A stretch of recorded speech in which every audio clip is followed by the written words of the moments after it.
네, 오늘 이 아침 생명의 말씀은 마태복음 12장 46절에서 50절까지 말씀입니다.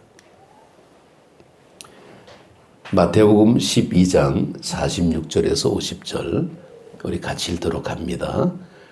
예수께서 무리에게 말씀하실 때에 그의 어머니와 동생들이 예수께 말하려고 밖에 섰더니 한 사람이 예수께 여짜오되 보소서 당신의 어머니와 동생들이 당신께 말하려고 밖에 서 있나이다 하니 말하던 사람에게 대답하여 이르시되 누가 내 어머니며 내 동생들이냐 하시고 손을 내밀어 제자들을 가리켜 이르시되 나의 어머니와 나의 동생들을 보라. 누구든지 하늘에 계신 내 아버지의 뜻대로 하는 자가 내 형제요 자매요 어머니라 하시더라. 아멘. 아멘. 예, 샬롬. 예, 오늘 하나님의 말씀은 가족이 변한다. 굉장히 좀 파격적으로 보일 수도 있습니다. 예, 가족 그러면 굉장히 좀 이렇게 생각이 좀 많이 나죠. 우리나라는 옛날부터 혼인으로 인해서 맺어진 두 남녀와 두 자녀, 어쩌면 4인 가족을 기본으로 해서 그렇게 한 것은 이제 이상적이다. 그 범주에 가까울수록 뭐 3인 가족이 될 수도 있고 5인 가족이 될 수도 있고 그러면 정상적이다. 뭐 더 많아도 상관없습니다. 그렇게 가족의 개념을 얘기하고 있는데 그 얼마 전에 뉴스에 저 충청북도 괴산에서 어린아이를 낳는데 출산 장려금을 1억을 줬다 그런 뉴스가 나왔고 우와 그랬습니다. 야, 저 괴산 난리 났다. 그냥 아이 낳으려고 괴산 가겠다 그랬더니 알고 봤더니 쌍둥이를 낳았대요. 그러니까 1인당 5천만 원을 주는데 쌍둥이 둘을 낳아가지고 1억을 받았다 그런데 그 집 참 아주 복을 많이 받았죠. 예전에는 백일잔치라는 게 많이 있었어요. 근데 언젠가 모르게 요즘 백일잔치는 스며시 사라지고 돌잔치도 있기는 있는데 뭐 그렇게 적하진 않는 것 같아. 어쨌건 돌잔치는 그래도 이렇게 옛날 전통 방식으로 뭐 돌잡이라 그래가지고 뭘 집을래 그런 사실은 가장 그 부모가 좋아하는 쪽으로 애들을 데리고 가갖고 그거 집게 만들고 하여튼 의도된 그런 게 참 많죠. 예전에 그 오래됐습니다만은 여기 이제 장인어른은 이제 일찍 소천하시고 장모님만 남아 계셨는데 그때 환갑잔치를 한다 그래갖고 용인에 그냥 뷔페를 좀 이렇게 빌려서 전부 그냥 그 한복들 입고 그때는 왜 이렇게 지금 생각하면 좀 촌스러워. 전부 한복 입고 나와서 그냥 절하고 그냥 뭐 이렇게 산같이 그냥 잔상 차려놓고 손님들 대접하고 뭐 하여튼 그 환갑잔치가 꽤 솔솔했습니다. 그때 만들어서 어떻게 나눠줬던 그 수건이 아직도 우리 집에 걸려 있어 하나가. 근데 요즘 환갑잔치 누가 합니까? 환갑잔치 했다 그러면 에이 어린 것이 그러지. 요즘은 좀 핀잔 들을 때가 좀 많죠. 사실 칠순도 좀 그렇고 뭐 팔순도 그렇고 이제는 뭐 가족끼리 이렇게 뭐 조촐하게 그냥 뭐 식사를 한다든지 이렇게 가족 여행을 가든지 이런 모습으로 이렇게 바뀌어 버리고 말았습니다. 그러니까 옛날만 해도 만 60세가 되면 환갑이라 그랬죠. 그래서 59세도 아니고 정말 그 61세도 아니고 왜 만 60세가 환갑일까? 이 환갑이라는 것이 갑이 한 바퀴를 돈다. 뭐 이제 그런 의미를 가지고 있습니다. 그래서 이제 이 뭐 간지라 그러죠. 갑을병정 해가지고 그냥 뭐 저 한문들이 쭉 나오고 그다음에 이제 12절에 그 자축인묘 이렇게 이걸 또 어떻게 조합을 해갖고 60개를 만들어요. 이건 뭐 60갑자라 그러죠. 줄이면 육갑이라 그러는데 이거 조심하라 그러더라고요. 어디 가서 육갑 얘기했다가는 큰일 난다고. 근데 이 사주팔자나 이런 게 다 이 간지에서 나오는 그런 모습인데, 이게 사실 우리나라의 이제 전통에 가까운 이제 그런 양식이죠. 그러다 보니까 사람들이 이제 태어나게 되면 아직도 우리는 십이지, 지지라 그러는데, 이 간지는 하늘을 얘기하고 지지는 땅을 얘기합니다. 그러니까 하늘과 땅의 조화를 이루어서 이제 사람이 출생을 하는데, 이게 뭐 자축인묘 하는 게 보게 되면 뭐 쥐띠, 소띠, 호랑이띠, 토끼띠. 아직도 그건 지금 유효합니다. 그래서 아이를 낳게 되면 얘가 무슨 띠다. 그 우리나라의 전통적인 문화이기 때문에 그런 거죠. 외국에는 그런 거 없다 그러는데 우리는 아직도 있습니다. 그래서 올해가 63년생이 환갑을 맞이하죠. 제 막내 동생도 올해 환갑이라 그러고 처남도 올해 환갑이라 그러고 둘이 동갑이 되다 보니까. 근데 그들이 사실은 이제 계묘년 그래가지고 뭐 검은 토끼라 그러는데, 옛날에 환갑이라 그러면 그만큼 장수했다 그래가지고 잔치를 벌리던 때가 있었습니다. 근데 요즘은 사실은 지금 63년생이 뭐 꼭 정확한 표현은 아니지만 한 78만 명이 있대요. 동갑 내기가. 굉장히 많은 겁니다. 옛날 같으면 어림없는 숫자인데 이제는 점점 인구가 오래 살다 보니까 이제는 60갑자 이 환갑이 돼도 별반 별 의미를 못 찾는 이제 그런 모습입니다. 불과 몇십 년 전만 해도 누릴 수 없는 복을 지금 우리가 누리고 산다 그러죠. 또 건강하다 보니까. 근데 재미나는 것은 이 코끼리 또 고래, 얘네들은 할머니나 이모 할머니가 새끼들을 길러댑니다. 그러니까 여기도 목에 중심이 되다 보니까 수컷들은 다 그냥 다 도망가고, 그러니까 우리로 치게 되면 지금 할머니가 손주들을 보고 있는, 그런데 이 코끼리나 고래는 자기 손주가 아니래도 그냥 무리를 지어서 양육을 한다 그래요. 이걸 공동체라 그러는데, 요즘 우리 시대의 모습을 보게 되면 사실은 이제는 노년에 가서도 이제 아이들을 이제 양육하는 이제 그런 모습이 많이 있다 그러죠. 이게 생명의 본능이라고 얘기합니다. 5월 달 그러면 이제 5월 5일은 뭐 어린이날, 5월 8일은 뭐 어버이날, 하여튼 참 날이 많습니다. 뭐 유엔에서도 5월 15일은 뭐 세계 가정의 날 그러는데, 늘 5월 달 되게 되면 아주 빠지지 않는 찬송이 나오죠. 559장. 사철의 봄바람 불어있고. 아마 오늘 이 찬송 부르는 교회 참 많을. 근데 가사의 내용을 보게 되면 믿음의 반석도 든든하다. 기쁨과 소름도 같이 하니 한간의 초가도 천국이라. 아침과 저녁에 수고하여 다 같이 일하는 온 식구가 한 상에 둘러서 먹고 마셔. 여기가 우리의 낙원이라. 찬송이니까 우리는 부르는데 과연 이것을 얼마나 공감하고 부를까라는 겁니다. 이제 시대적인 모습이 많이 바뀌어 있죠. 그래서 어버이 우리를 고이시고, 그럼 이게 무슨 말인지 몰라요. 혹시 아시는 척 하십시오. 어버이 우리를 고이시고 그러면 어버이 우리를 사랑하시고, 이런 의미. 그러니까 동기들 한 상에 모여 앉아. 지금 동기들 모여 앉습니까? 다 혼밥들 먹지. 다 따로 살지. 이 전혀 시대적인 모습으로 맞지는 않는데 그만큼 가정에 관한 어떤 의미, 좀 향수 같은 그런 모습이 많습니다.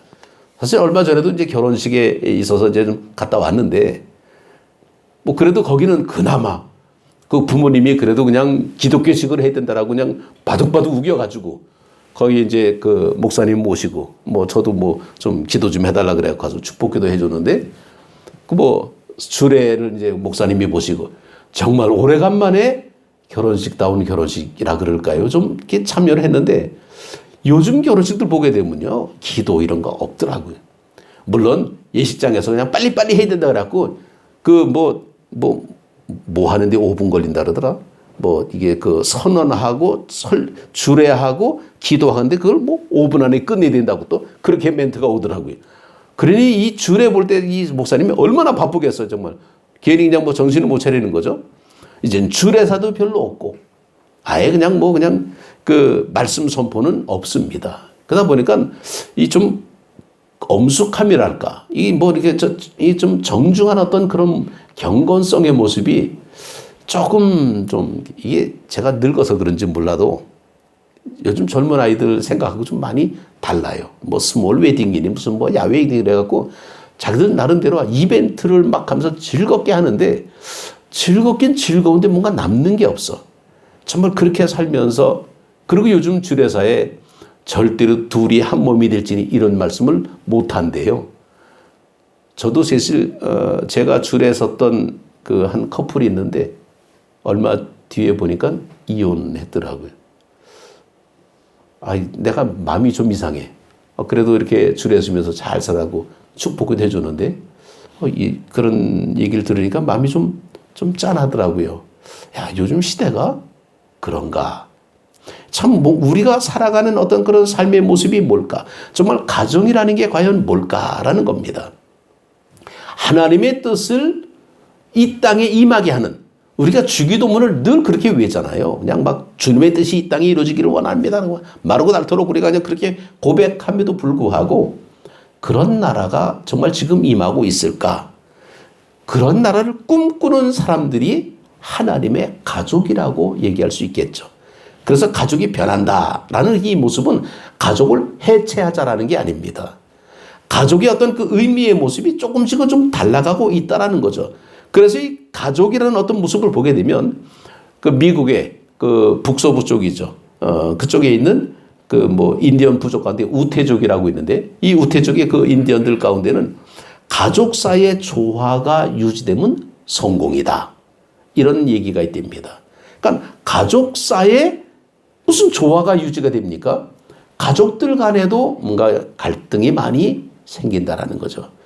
옛날 같으면 할머니, 할아버지들이 딱 버텨가지고 아침에 문 안 인사해야 되고, 저도 옛날에 우리 그 왕할아버지 계실 때 아침 되면 가서 인사드리고 그랬거든요.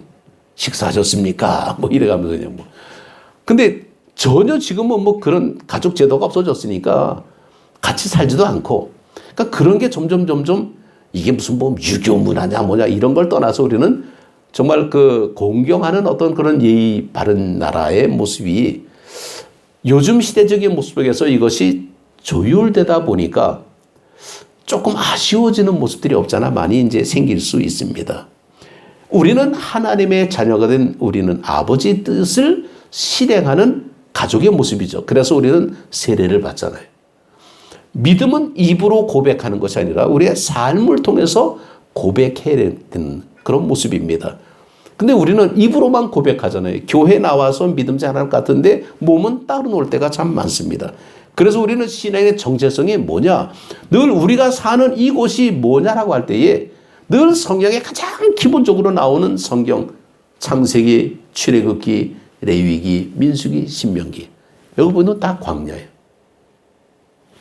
우리가 사는 이곳이 광야라고 할 때에 성경은 뭐라고 나오냐면, 광야는 불뱀과 전갈이 있어서 사람이 절대로 살 수 없는 곳으로 나오는 것이 광야입니다. 그런데 우리는 불뱀과 전갈이 있는 광야에서 어떻게 삽니까? 잘 살고 있잖아요. 이게 웬일입니까? 그러면 성경 말씀이 잘못됐습니까?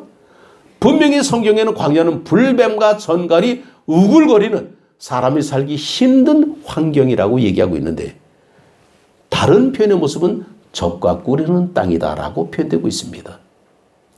우리는 하나님의 말씀을 들을 때에 우리는 현상을 보고 상황을 보고 있지만은 믿음의 사람들은 뭡니까? 하나님의 말씀을 듣고 산다라는 거예요. 그러니까 내가 있는 이곳이, 우리가 바라보는 이 눈에 보이는 이것이 다가 아니라 하나님이 함께하는 이곳이 바로 하나님의 뜻이라는 겁니다. 가게에 가서도요, 부모랑 함께 가는 아이하고 혼자 가는 아이하고는 전혀 차이가 나죠. 지난번에도 어느 뉴스에 나왔는데 어린아이가 겨울에 아주 그냥 뭐라 그러나, 이 좀 속옷 차림으로 벌벌 떨고 편의점에 들어온 걸 보고 편의점 주인이 아무래도 이상하다 싶어가지고 걔를 이렇게 좀 담요 같은 거로 이제 옷을 좀 입히고 먹을 것도 주고, 그렇게 좀 하다 보니까 집안에 문제가 있는 그런 아이였다라는 거죠. 참 그 따뜻한 주인을 만났으니까 이제 그런 이제 아름다운 미담들이 나올 수가 있는데, 근데 부모와 같이 들어오는 아이들은 뭡니까? 당당하잖아요. 쥐뿔도 없으면서 그냥 이것저것 다 사다고, 안 사주면 뒤로 자빠져. 아주 그러면 난리 나는 겁니다. 그냥. 그러면 그냥 그 상황을 진압하기 위해서 알았어. 그리고 이제 계산하고 이제 타협하는 거지. 어떤 거 줄까, 뭐 줄까, 점점 싸게. 그 나중에 조금만 가르치면서 그거를 이제 끝내버리는. 이게 부모의 지혜인데, 어쨌건 부모와 같이 지내는 자신감이 있는 거예요.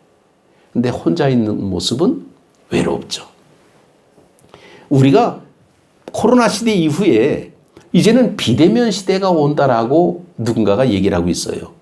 사람과 사람이 만나는 것이 이제 어려워진다라는 거죠. 사실 그래요. 요즘 직장도요, 재택근무라는 게 굉장히 많이 생겨가지고 출근 안 하고 집에서 다 해결하고 온라인으로 해결하고 계좌로 다 월급 받고 이제 그렇게 사는 시대가 사실 많이 있습니다. 사람 만나는 게 두려워요. 이제는 마스크를 그동안에 쓰다 보니까 이제는 뭐 코로나나 무슨 이 미세먼지 이것도 있지만은 이 마스크를 벗으면 자기 민낯이 드러나거든. 이것 때문에 가리는 사람도 없잖아. 많다는 얘기가 있더라고요. 이제는 이거 벗는 게 싫은 거예요. 이걸 끼고 있으면, 마스크를 끼고 있으면 정말 상대방이 자기 표정을 잘 모릅니다. 그러니까 이 가면 쓰고 나온다는 그 무슨 프로인가, 뭐 복면가왕인가? 근데 그거 재밌대. 가면을 딱 뒤집어 쓰고 노래를 부르는데요. 뻔뻔하니까 이럴 데가 없어. 누군지를 몰라, 우리는. 이게 우리 오늘날의 세대의 어떤 모습이라는 거죠. 그런데 정말 비대면을 우리가 살 수 있을까? 우리가 어린 아기를 TV 화면을 통해서 사랑을 느끼게 할 수 있을까? 가능할까요? 맛있는 음식을 텔레비 화면으로 맛있게 비춰주면서 이에게 배부름을 정말 전달해 줄 수 있을까? 아니라는 겁니다. 부부가 멀리 떨어져서 문자하고 전화하고 그리고 산다 그러면 이게 이해가 되겠습니까? 부부는 만나야죠. 그러다 보니까 예전에 뭐 기러기 부부들이 문제가 많이 생긴다 그러잖아요. 같이 살아야지. 같이 안 살면 문제가 생깁니다. 가족이라는 것이 바로 그런 관계의 모습이죠. 그래서 사람은 귀찮더라도 함께 부딪히고 같이 어울리고 그러고 살아야 됩니다. 그래서 우리는 정말 그 인간관계를 통해서 하나님의 사랑을 우리가 배워야 되는데, 하나님의 사랑을 많이 받은 사람은 그 사랑을 나눌 줄 있습니다. 그런데 하나님의 사랑을 그렇게 받지 못하는 모습이 있으면 많이 왜곡된 어떤 그런 모습을 살 수가 있죠. 우리가 이 가족이라는 것을 볼 때에 가족은 우리가 선택할 수 있는 것이 아니라 그러죠.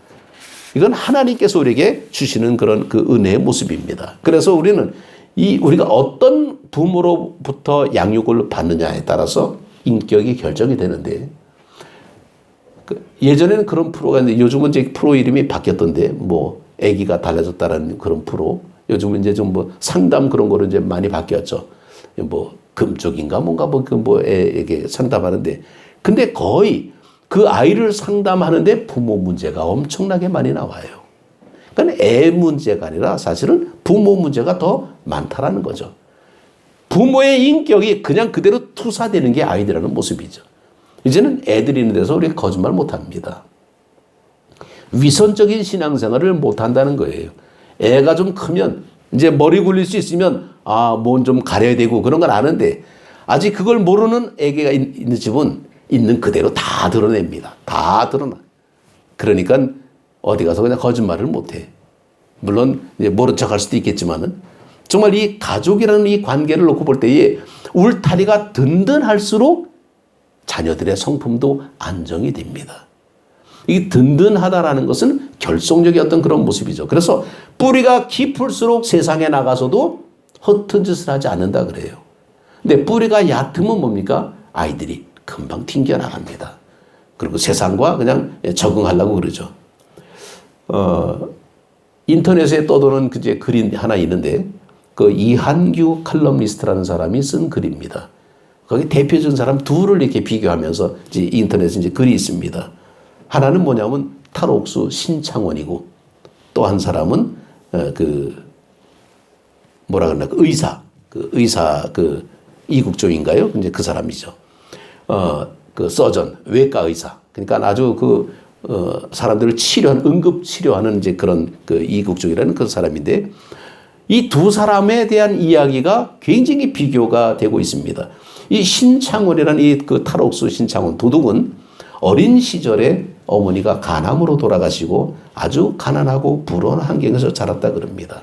근데 새엄마가 동생이 아무리 아파도 모른 척하고 그러다 보니까 이 화가 난 이 신창원이가 뭐 부엌칼을 들고 그냥 나와서 엄마를 쫓아낼 때 엄마는 또 집안살림 다 챙겨가지고 쫓아내고 그걸 통해서 아버지가 그걸 보고 화가 나서 그냥 애를 그냥 뭐 두드러 패고 그러니까 애가 또 가출하고 그러다 보니까 그냥 그 가출 손이 돼가지고 돌아다니니까 뭐 친구들한테 따돌림 당하게 되고 소년원과 교도소를 들락날락하게 되고 심지어는 그 절도죄로 경찰서에 이제 그 잡혀 들어가는데 아버지가 아들 버릇을 고쳐야 된다라고 그냥 끝까지 소년원에 보내달라고 사정을 해서 소년원에 아버지가 보내버리는 그걸 이 아이는 정말 이 사건을 위해서 완전히 돌이킬 수 없는 이제 그런 그 범죄의 수렁으로 빠지게 됐다라는 그럽니다.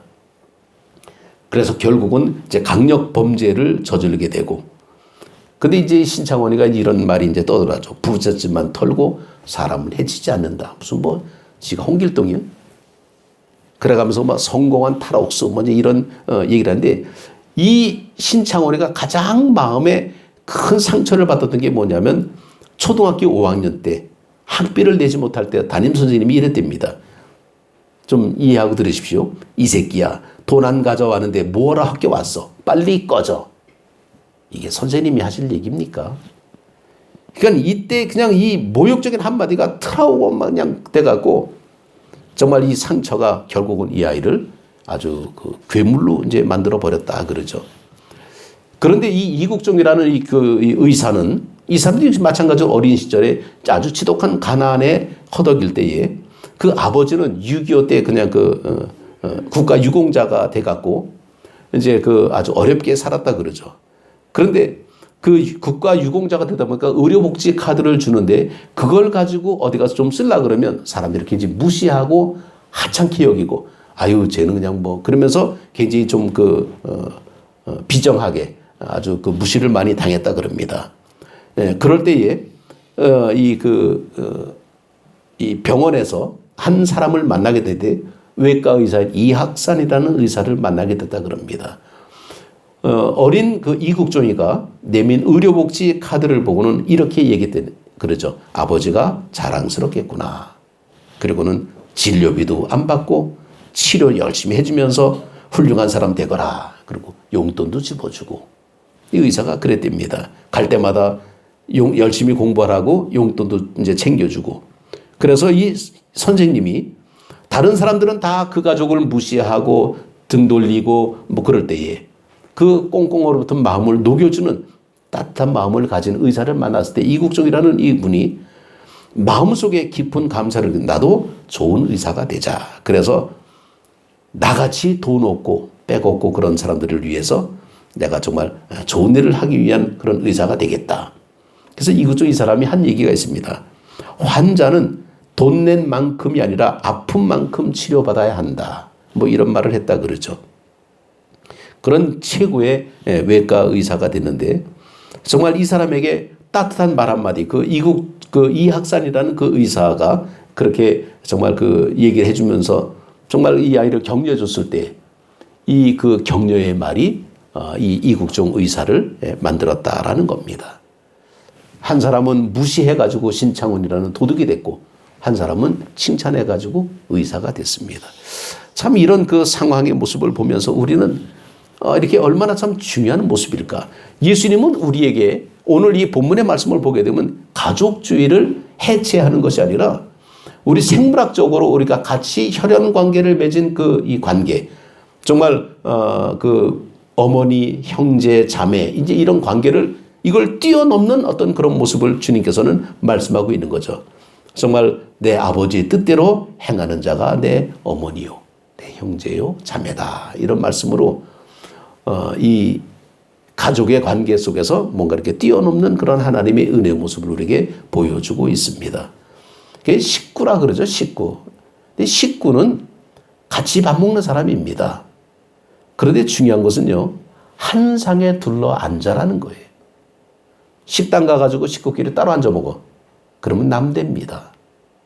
그래서 이 공동 식사라는 거는 같은 자리에서, 옛날에는 뭐 숟가락 가지고 막 찌개 같이 막 집어넣고, 이거 굉장히 요즘을 보면 비위생적이고 뭐 그런데 나는 그렇게 살았는데 병 걸린 적 없거든. 근데 교회에서는 좀 그런 거 좀 가려야 되겠죠. 그래도 어쨌건 한 상에 둘러앉아라는 이 관계가 식구라가 되는 겁니다. 성경에 나오는 초대교회 관계의 모습은 식구였어요. 같이 이렇게. 그래야 정도 들고.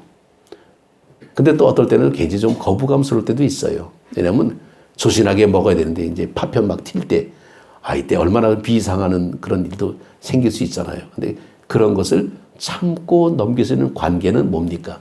친밀한 관계가 돼야 돼. 그렇지 않으면요, 굉장히 예민해집니다. 요즘 같은 이 개인주의가 이렇게 좀 된 사회에서는요, 그냥 물그릇도 내 거 써야 되고, 물론 위생적으로 그렇게 하는 게 좋죠. 그래서 심지어는 교회 올 때도요, 자기 컵 들고 다니는데 어떤 사람은 꼭 그래서 자기 컵으로 물 먹고, 종이컵 쓰지 말라 뭐 그러다 보니까. 근데 우리는 뭐 종이컵 이제 쓰긴 하지만은 어떤 이 자기 위생 관리하는 건 좋죠. 근데 너무 결벽적인 어떤 모습으로 관리하는 어떤 사람도 없잖아 있습니다. 참 좀 그래 정이 좀 떨어지는 어떤 모습이 있는데 너무 또 치근덕거리면 이것도 좀 지저분해. 그러니까 이 관계가 좀 애매합니다. 사실은 선긋기가. 그런데 친하면 그게 넘어가. 안 친하면 걸려요. 그래서 교회 공동체는 친함이 유지가 돼요. 친한다는 것은 부딪히면서 서로가 사랑을 배워가는 겁니다. 그 애들은요, 싸우면서 큰다 그러잖아요. 근데 싸우면서 커도요, 애들은 애들이에요. 형제는 형제고. 지금도 싸워, 사실은. 근데도 생각하는 거 보게 끔찍히 챙겨. 왜 그럽니까? 식구기 때문에 그래요. 그런 관계.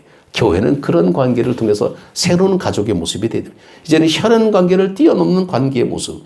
그래서 이 신앙으로 세워지는 가정. 이 가정이 바로 진정한 가족의 모습이다라는 거죠. 이 관계는 내가 선택한 것이 아니라 하나님이 주어진 선물이라는 거예요. 어떤 사람은요, 보기만 해도 싫은 사람이 있어. 하여튼 보기만 해도 싫어, 괜히. 근데 어떤 사람은 보기만 해도 좋아. 이걸 누가 막냐고요, 이거. 이게 무슨 관계예요? 이거 설명이 안 됩니다. 하나님께서 내 마음을 열어주셔야 좋아지는 거예요. 하나님 내 마음을 닫아놓으면요, 아무리 좋은 어떤 모습이 있어도 나는 그것을 언짢게 여겨. 우린 이왕이면, 제가 어제 어느 목사님한테 전화를 받았는데, 뜬금없이 한 몇 년 만에 전화가 왔나? 그래서 갑자기 전화가 와서 놀래가지고, 왜 전화했냐 했더니, 그냥 생각나서 전화했대. 근데 참, 할 말도 별로 없어. 하도 오래간만에 전화가 와가지고. 근데, 어쩌면 그러면서 뭐 이런저런 얘기하다 보니까 뭐 옛날 생각도 나고, 그러니까, 뭐 어떻게 지냅니까? 뭐 이래가면서 얘기하다 보니까, 참 재밌어져. 이게 관계거든요. 이런 친근한 관계가 조금씩 쌓여야 돼. 허물이 없어지는 겁니다. 허물 없는 사람은 없으나, 허물로 안 보이는 사람. 이게 가족의 모습이죠. 하나님을 믿는 사람들은 이런 관계의 모습으로 우리가 바뀌어져야 되는데, 정말 이 문제는 너무 가족이 소중하다 보니까 가족 울타리에 갇힌 사람이 있어요. 자기 가족밖에 몰라. 남의 가족은 완전히 배타적이. 그것도 문제입니다. 또 그렇지 않으면 가정 뿌리가 뽑혀가지고 세상에 방치된 그런 가정도 있습니다. 온갖 그냥 자기 혼자 막 사는 어떤 그것도 우리가 좀 막아야 되겠죠. 그래서 우리는 외골수였던 그런 가정의 모습이 아니라 하나님의 말씀으로 이루어지는 새로운 관계, 친밀한 관계의 모습. 그래서 우리는 이 사실을 정말 하늘에 계신 내 아버지의 뜻대로 하는 자가 내 형제요 자매요 어머니다 라는 예수님의 말씀을 잘 생각하면서 오늘 우리가 어떤 관계의 가족 관계를 이뤄갈까? 서로 이용가치 때문에 만나는 그런 관계가 아니라 정말 그냥 우린 있는 거 그냥 다 주고 마는 그런 관계의 모습. 참 요즘 사회가 얼마나 좀 이상한 사회가 되는지 아주 정상적이지 못한 그런 것이 너무나 이슈화되어 가고 있습니다. 그러니까 정상적인 사람들은 뭔가 좀 바보 되는 듯한 느낌이 가끔 뉴스에 나오더라고요. 저게 왜 저 뉴스를 저렇게 하고 있나. 그 가려지는 모습이 너무 많아요. 좀 건전하고 좀 정상적이고 긍정적인 어떤 그런 모습을 하면 얼마나 좋을까. 어제 저한테 전화 왔던 목사님이 그런 얘기를 하더라고요. 저는요 이제부터요 긍정적인 말만 하기로 했습니다. 아우 얼마나 좋아. 참 듣기가 좋더라고요. 정말 우리는 그런 모습, 정말 새로운 관계로 형성되는 그런 관계가 얼마나 아름다울까. 만나면 반갑고 보고 싶고 그래서 항상 우리가 사랑으로 우리의 아이들, 우리의 자녀들 다 감싸주면서 함께 더불어가는, 물론 이게 나름대로 차별은 돼 있죠. 똑같을 수가 없어. 로봇가 아니기 때문에. 그러나 그 차별성을 인정해 주면서 우리는 같이 이끌어가는 겁니다. 조금 잘 적은 제가 우리 손주에도 그런 얘기를 들었어요. 큰애는 아주 많이 먹고 작은애는 너무 안 먹는데. 그러니까 좀 반씩 뚝 나누면 얼마나 좋아. 근데 그게 마음대로 됩니까? 많이 먹는 애는 그만 먹어라. 그러고 그냥 잘 안 먹는 우리 막 꼬맹이는 그냥 또 그냥 어떻게든지 먹이려고 그냥 그러고 얘는 살이 쪄야 된대. 몸이 좀 약해가지고. 근데 안 먹으려고 그래. 그냥 먹이려고 그냥 애를 쓰고. 참 불공평해 보여 어떤 때는. 근데 그렇게 살면서 지금까지 잘 살고 있어요. 그거 보면 하나님의 은혜죠. 오늘 우리들의 삶의 모습이 그렇습니다. 내 마음에 만족한 것은 없지만은 만족하려고 노력하는 모습. 한 숟갈 더 먹었다고 배부르는 거 아닙니다. 덜 먹어도 배부를 수가 있죠. 부족한 부분은 사랑으로 채우면 됩니다. 우리 믿음의 생활, 정말 하나님의 은혜 속에 살아가는 우리들, 정말 이 예수님의 말씀처럼 누가 내 어머니요 형제요 자매냐. 하나님의 뜻대로 하는 자가 우리의 가족이다. 그런 새로운 가족의 모습. 오늘날 아무리 정말 이 사회가 변한다 그래도 변할 수 없는 가족이 바로 우리들의 가족이죠. 신앙의 가족, 믿음의 가족들, 우리 모든 가족들이 다 하나님의 복을 받기를 주님의 이름으로 축복합니다. 기도드리겠습니다.